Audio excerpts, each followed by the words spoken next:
அனைவருக்கும் வணக்கம். அபிராமி பட்டர் அருளிய அபிராமி அந்தாதியில் நாம் இன்று காண இருப்பது 10வது பாடல். அழியாத முக்தி ஆனந்தத்தை தருபவள். நின்றும் இருந்தும் கிடந்தும் நடந்தும் நினைப்பதுன்னை என்றும் வணங்குவது உன் மலர்த்தாள்.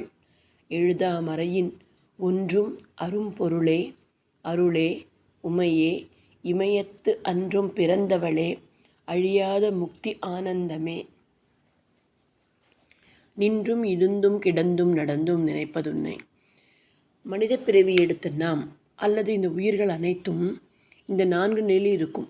ஒன்று நின்று கொண்டிருக்கும், இல்லை அமர்ந்திருக்கும், இல்லை கிடந்திருக்கும், படுத்து கொண்டிருக்கும், இல்லை நடந்து கொண்டிருக்கும். இந்த 4 நிலைகளிலும் அம்பாளை நினைக்க வேண்டும். ரொம்ப அழகான ஒரு செய்தியை நமக்கு சொல்கிறார்.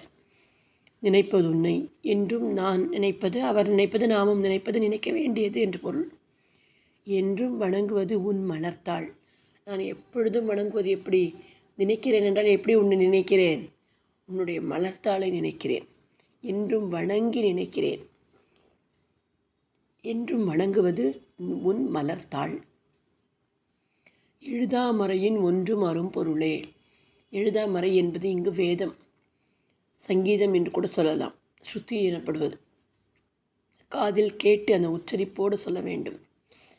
அந்த எழுதாமறையின் அந்த வேதத்தின் உட்பொருளானவளே, அரும்பொருளே, அதனுடைய பொருளில் அரும்பொருளானவளே, அருளே, அருள் வடிவானவளே, உமையே, அகார உக்கார மகாரத்தின் தன்மை உடையவளே, உமையே, இமயத்து அன்றும் பிறந்தவளே, இமயத்தில் பிறந்தவளே. அதாவது பிறப்பில்லாயாக்கை பெரியோன் என்று சிலப்பதிகாரம் சிவபெருமானை கூறுகிறது. திருமாலுக்கு அவதாரம் உண்டு, சக்திக்கும் அவதாரம் உண்டு. அதாவது குழந்தையாக பிறக்கிறாள், தோன்றுகிறாள். தோன்றலும் ஒரு வகை பிறத்தலே.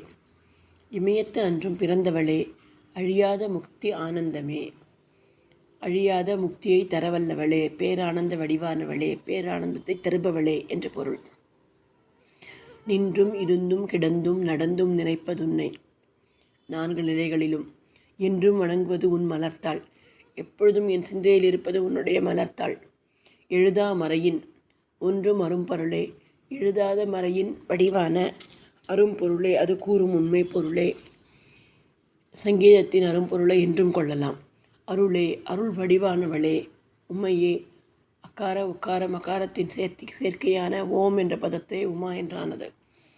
உமையே, இமயத்து அன்றும் பிறந்தவளே. நீ எங்கேயோ பிறக்கிற, ஆனாலும் இமயத்தில் பிறந்தது ரொம்ப விசேஷம். இமயத்து அன்றும் பிறந்தவளே, அழியாத முக்தி ஆனந்தமே. அழியாத, என்றும் அழியாத முக்தியை தரும் ஆனந்த வடிவினளே, முக்தி ஆனந்தமே என்று பாடுகிறார். ஆண்டவன் அருள்.